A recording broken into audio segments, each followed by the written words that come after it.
Hello students, hope you all are doing well. This pandemic situation has brought a lot of changes and we all are undergoing a stressful situation.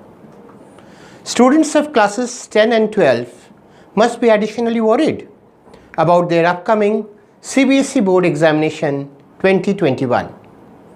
Krishnanagar Public School, Nadia, in its humble attempt to be by your side, have come up with special classes by a team of experts.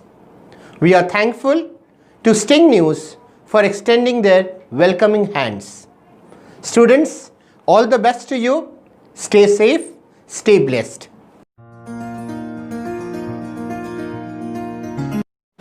Hello students, hope you all are fine.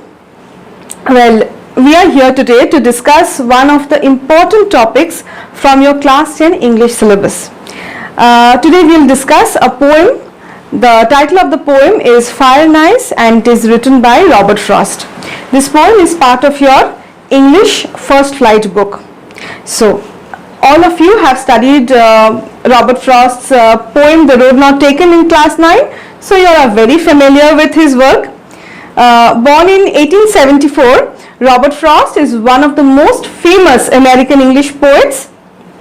He is a 4-time Pulitzer Prize Award winner, and in this poem today, this poem Fire and Ice, it was written in the year 1920. It was first published in Harper Magazine, and later in the year 1923 it was published as part of Frost's collection of poems called New Hampshire. That collection of poems, New Hampshire, also won Frost one of his Pulitzer Prizes.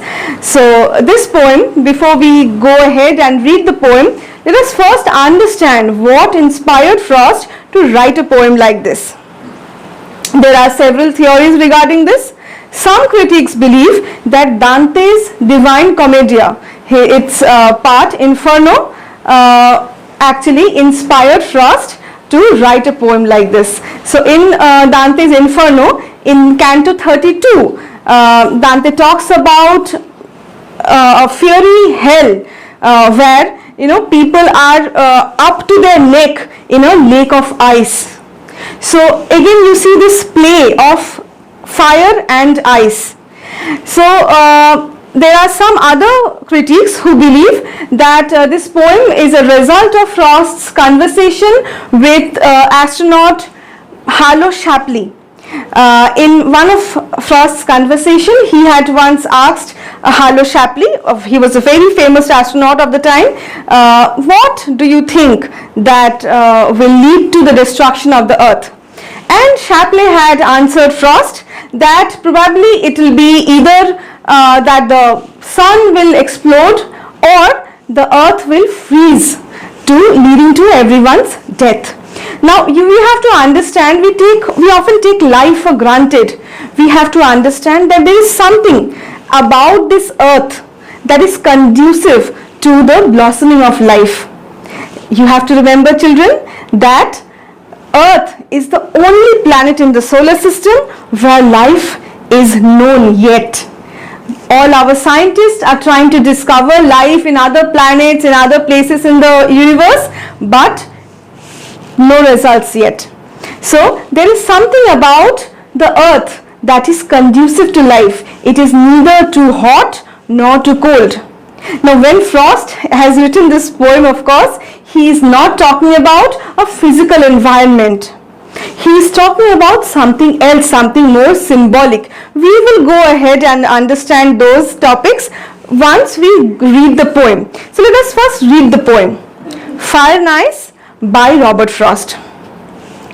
Some say the world will end in fire. Some say in ice. From what I have tasted of desire, I hold with those who favor fire. So in the first stanza we find that Frost is directly coming to the topic and telling the readers that some say that the world will end in fire, whereas some other people believe that the world will end in ice. But according to Frost, he thinks that what I have tasted of desire, I hold with those who favor fire. So Frost is clearly stating his own theory that he believes that probably the world will be destroyed in fire. Now you have to understand, children, fire and ice in this poem does not really hold true for fire and ice. So this poem is a symbolic poem, and Robert Frost is talking about certain symbols. So fire and ice in this poem does not really stand for fire and ice. Fire symbolizes desire, human desire, lust, passion, anger, whereas ice symbolizes hatred and coldness towards people. So this poem is not talking about just world. The world itself in this poem is a symbol for relationships, for our mutual understanding. So he is not talking about the destruction of the world or the destruction of human life. Here he is talking about destruction of relationship. So we have so many examples in history. We have read about dynasties and empires being destroyed by lust and desire.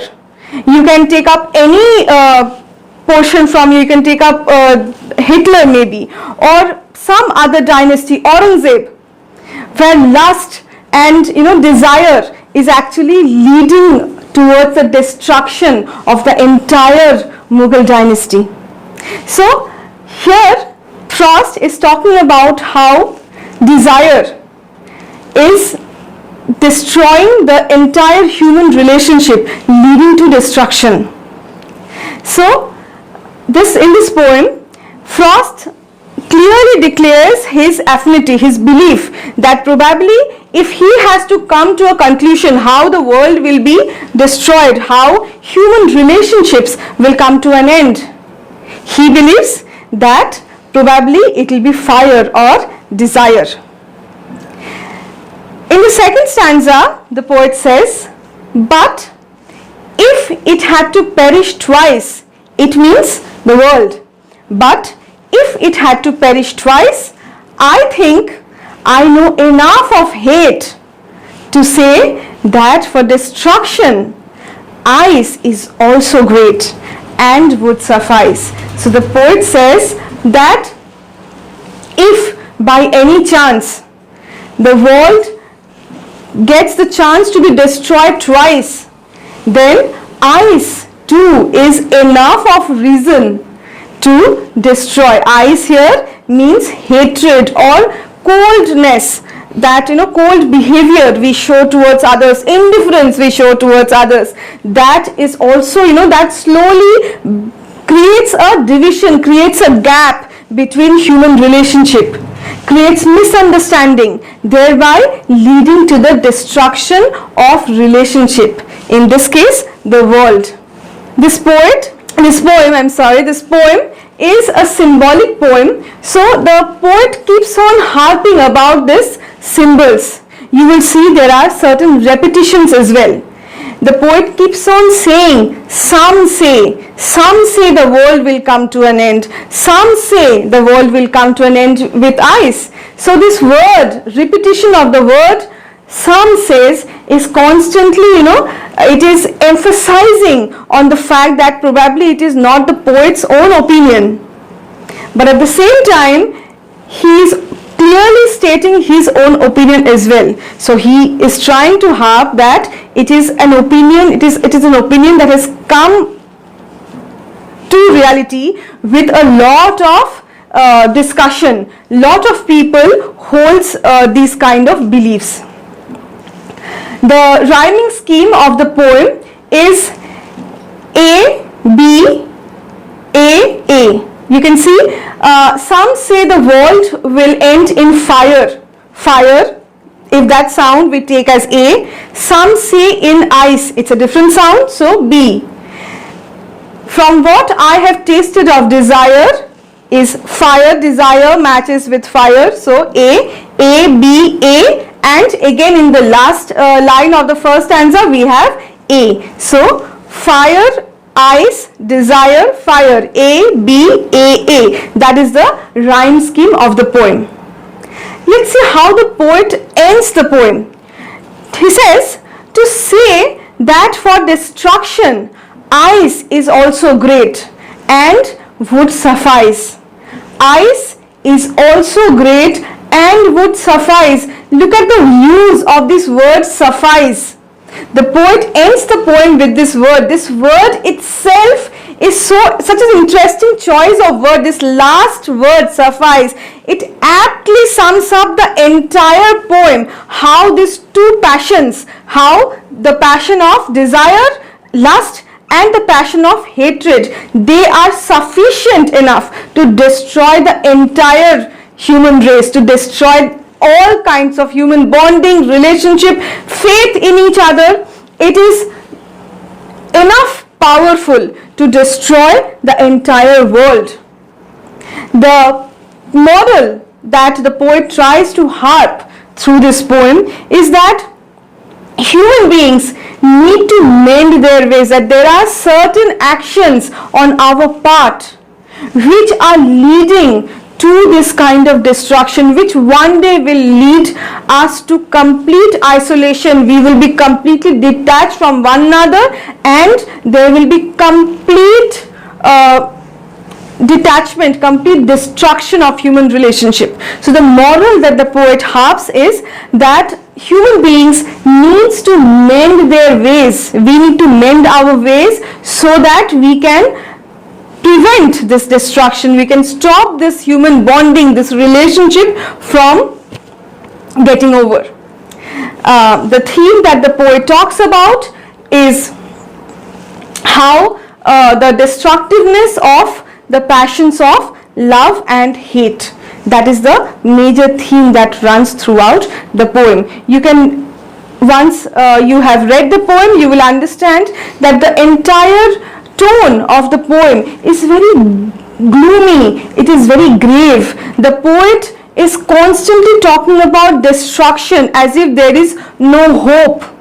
Again, unless we mend our ways, there is no hope. So even though it has a very gloomy tone, there is somewhere there is a ray of hope that in case we change our ways, in case we learn from our mistakes and we mend our ways, we refrain ourselves from both fire and ice. I mean from both desire and lust, and from hatred and coldness and indifference towards each other, then we will be able to bond together, we will be able to hold on to our relationships.